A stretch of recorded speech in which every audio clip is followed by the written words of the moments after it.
Well, boys, looks like we got us a little showdown from the western United States. Benchmade, S.O.G. We got a couple head-to-head competitors. Let's see how they measure up. Stick with me, guys.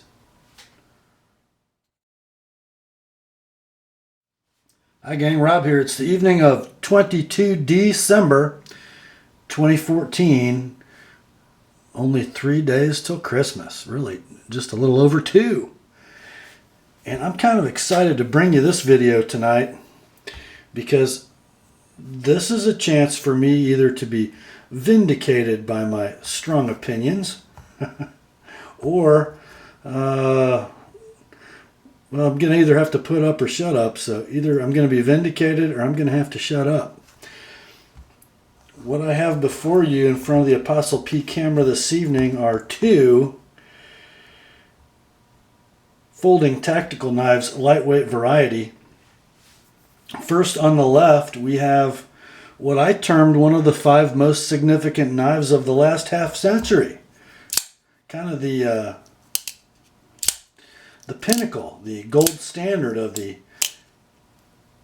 semi-affordable, modern production tactical folder, the Benchmade 710. On our right, we have the competition, the SOG Spec Elite 1. Take a look at them, guys, before we get into the whys and wherefores and specifications. They are eerily similar, are they not? In size and blade shape, in a lock mechanism. Well, let's run down some statistics, shall we? And what I meant by being vindicated or being made to shut up is this. You guys know that if you watch my channel much, you don't see many knives bearing the SOG logo. S.O.G. Especially not their folders. I am not a fan. This Spec Elite 1 would be in their more expensive class of folders with the real arc lock, not the fake version that comes in the Aegis and the later model iterations of the Flash 2. This is the real arc lock that emulates the Benchmade Axis lock, a solid bar O steel which crosses over the blade tang and wedges it into the frame to keep it from closing. I've maintained for years that the lower priced SOGs, the Flashes, the Aegises, the Tridents, etc. would be better off if they had Fisher-Price molded into their cheap plastic handles. And I've for years said that these more expensive real arc locks with their VG10 steel are overpriced for the type. So that's what I'm up against, and that's the bias that I bring to this video, and I want you to know it going in. So now let's look at them in black and white side by side. Here are the stats, the specifications, the dimensions. Blade length on the Benchmade 710. Listed by Benchmade at 3.9 inches. I measure it at 3.94, and that's after sharpening. So a little bit longer than stated, at least on my particular 710. The SOG Spec Elite 1, they list the blade length at 4.0 inches. I measure it at 3.9. Now, I have seen it listed on merchants' websites at 3.875, but SOG's website lists it at 4 inches even. Handle length for the 710, I measure at 4.94 inches. Benchmade lists it at 4.9.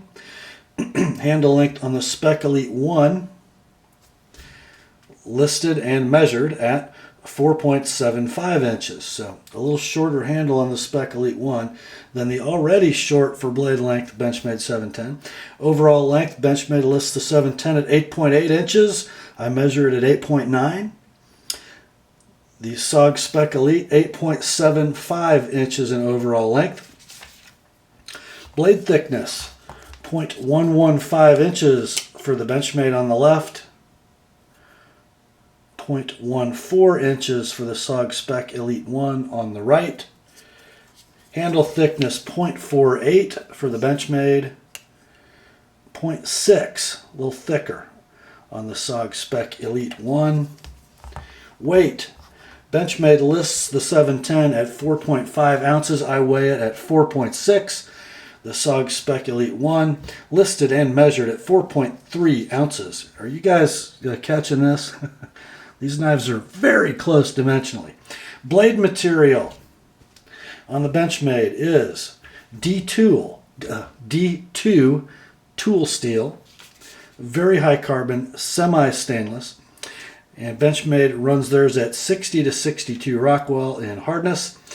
The SOG, we get a much less expensive, in my opinion, much lower quality steel. VG10 run at 59 to 60 Rockwell. Just my characterization and experience sharpening and using, the D2 is going to be a little less corrosion resistant than VG10, in fact quite a bit less. However, much better in edge retention, about the same in toughness, but with different characteristics. When toughness fails, D2 will tend to chip, even microscopically. VG10 tends to roll. Which one would you rather have?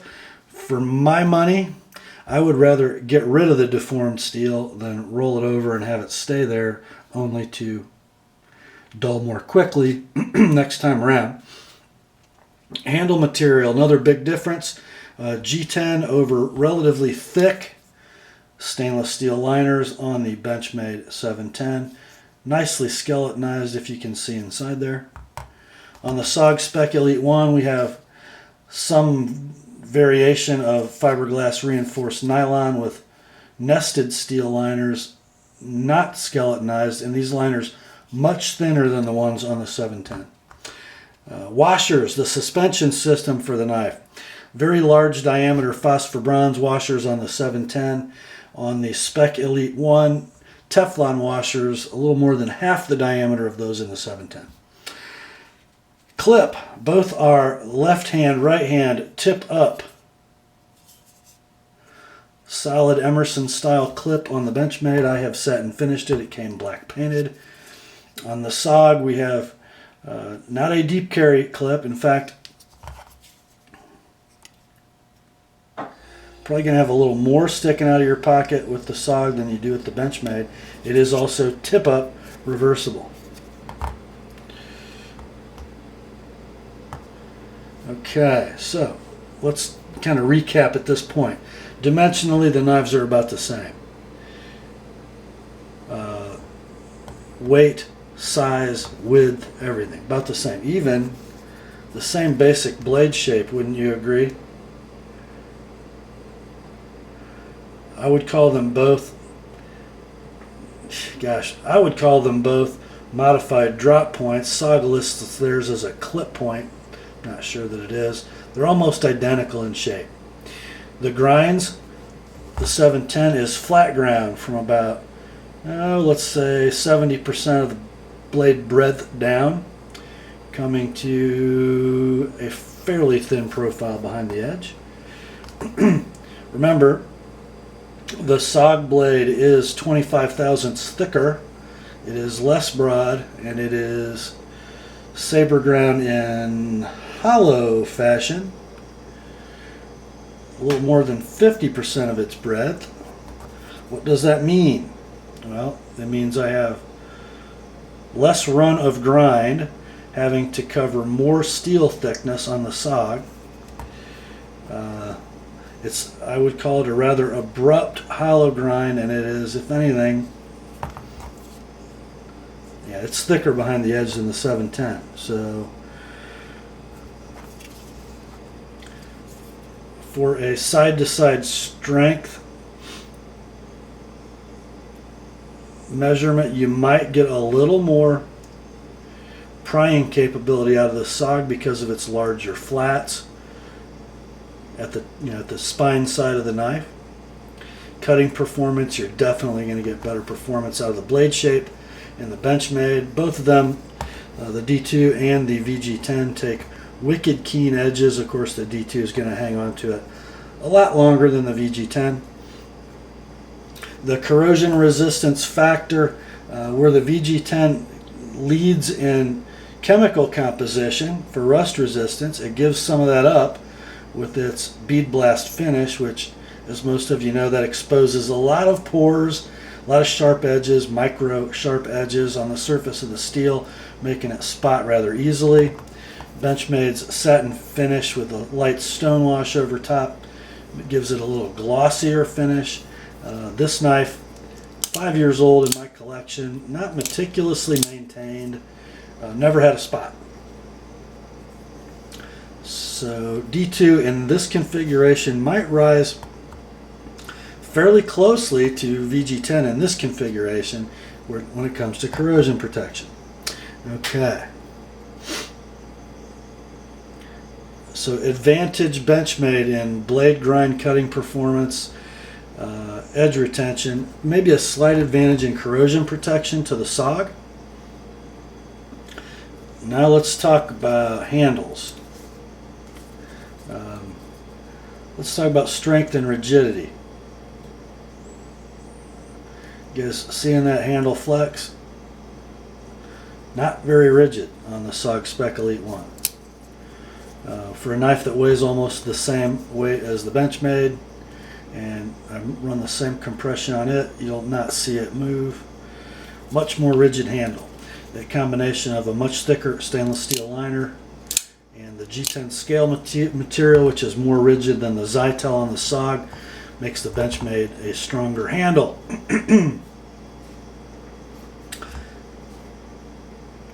Now let's talk about ergonomics, shall we?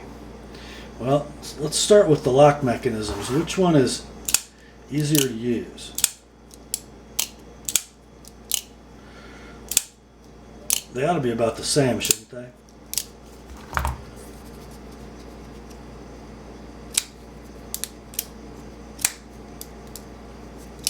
Some of this is camera. I'm really here to tell you guys they are about the same. The speed is very comparable.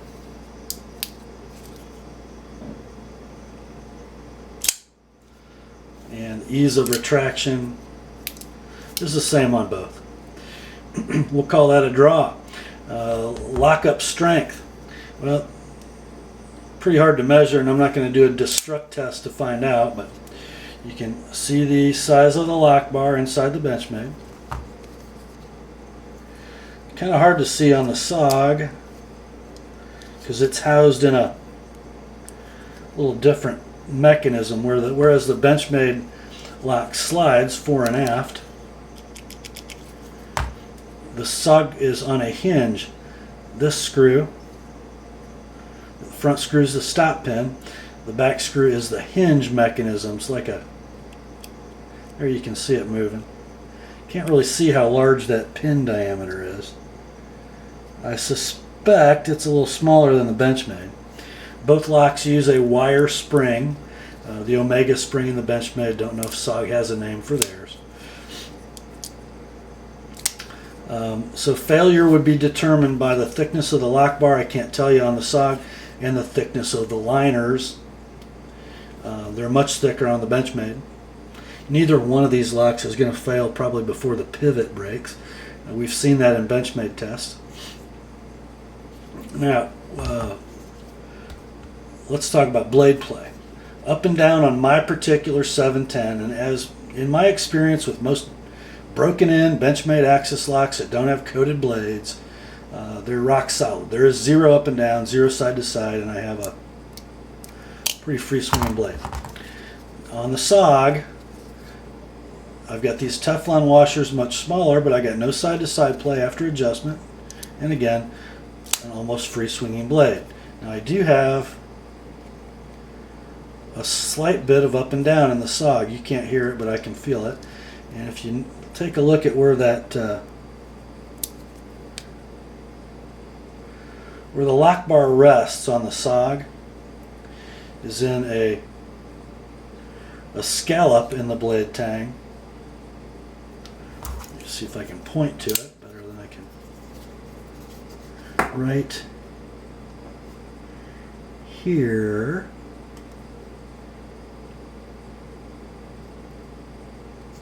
It's basically the same shape as the lock bar. It just sort of nestles in there with, I'm sure, some wear adjustment capability, but not like the Benchmade, where the lock bar rides up on this ramped section of tang. So that lock bar has to climb uphill as it wears on the Benchmade. So it's always going to have, unless you put a dent or a trough across that blade tang, it's always going to adjust itself for wear.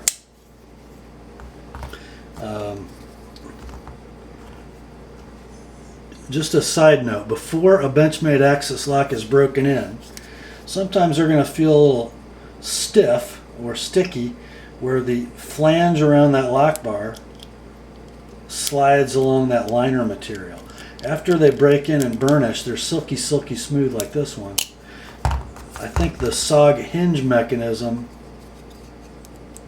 might be a little smoother out of the gate. Okay? Now, the rest of the ergos. Let's start with the Benchmade. And you guys know that it's not perfect.